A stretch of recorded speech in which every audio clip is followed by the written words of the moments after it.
So here's how to show FPS in games using MSI Afterburner. So first, if you don't have MSI Afterburner, you will need to open your browser and type MSI Afterburner, and then simply click on the first link and click on download. You can download this final version here and wait for it to download. Now once the download is completed, you can simply click on the zip file and then extract the installer from there to your desktop.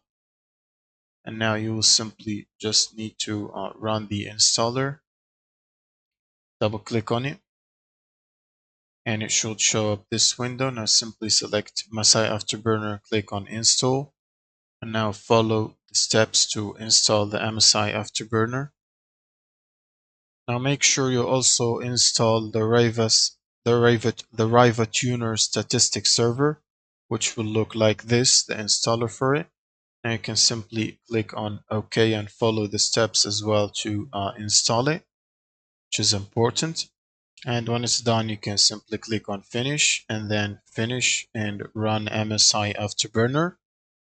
Now when you run it, it should look like this. You will need to go to the settings in here, and you will simply go to the monitoring tab in here and scroll all the way down till you see frame rate. Now make sure the check box next to it is enabled, and it should look like this with a dark color checkbox.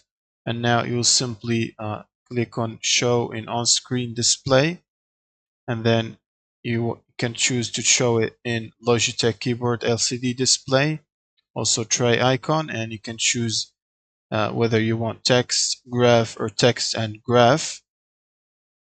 And you can also click on this button with the three dots to choose the layout for classic, from classic, modern, and mono and web. Also customize the colors and each color for specific frame rates and stuff like that. And now you can simply click on OK and apply, then apply OK. And now you should simply just launch your game. Now, for example, I'm going to run Rust on my main screen and show you how it will look like when you run it.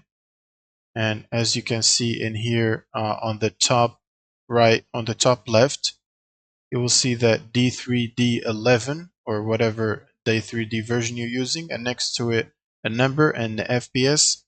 And that's it. Thank you guys for watching, and subscribe.